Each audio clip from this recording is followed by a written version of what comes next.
So కూటమి వచ్చి 1 year అయిపోయింది. మరి ఎలా అనిపిస్తుంది మీకు పరిపాలన విధానం? పరిపాలన అయితే నాకు ఎటువంటి అయితే అనపడలేదు.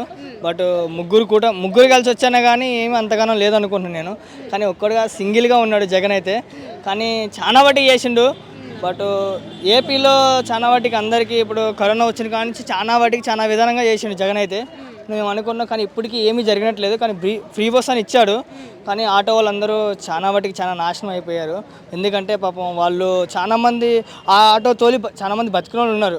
ఎందుకంటే రూప కూడి పెట్టుకొని మంచిగా దగ్గర పెట్టుకొని పైసలు అన్నీ చేసుకొని ఉన్నోళ్ళు ఆటో వాళ్ళనే దెబ్బ కొట్టిన తర్వాత వాళ్ళు బస్సులకి వెళ్ళి ప్లేట్లు పట్టుకుని అడుక్కుంటుంటే చాలా బాధ అనిపించింది. అది చాలా తప్పది. కానీ బస్సు ఫ్రీగా ఇచ్చిండు, చాలా మంచిదే.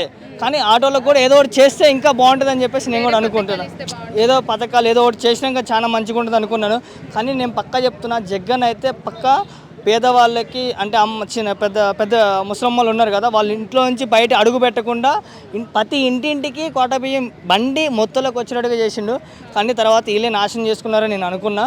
బట్ దాని గురించి అంటే ఈ మధ్యకాలంలో వైసీపీకి షాకుల మీద షాకులు తగులుతున్నాయి. అటు లిక్కర్ స్కామ్ అని చెప్పేసి అరెస్ట్ అవుతున్నారు నాయకులు, కొంతమంది నాయకులు రాజీనామాలు చేస్తున్నారు. మరి ఈ విధంగా చూసుకుంటే అసలు వైసీపీ భవిష్యత్తు ఎలా ఉండబోతుంది?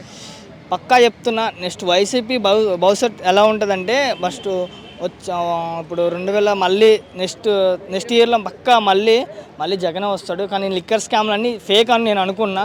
చాలామంది వస్తూ ఉంటారు పోతూ ఉంటారు. కానీ జగన్కి అది ఒక్కటి దీంతో ఫరకపడది అవ్వదు. ఎందుకంటే జగన్ ఒక్కటి నిలబడ చాలు, చాలా మంది ఆయన వెనక బొచ్చిన మంది ఉంటారని నేను కోరుకున్నాను.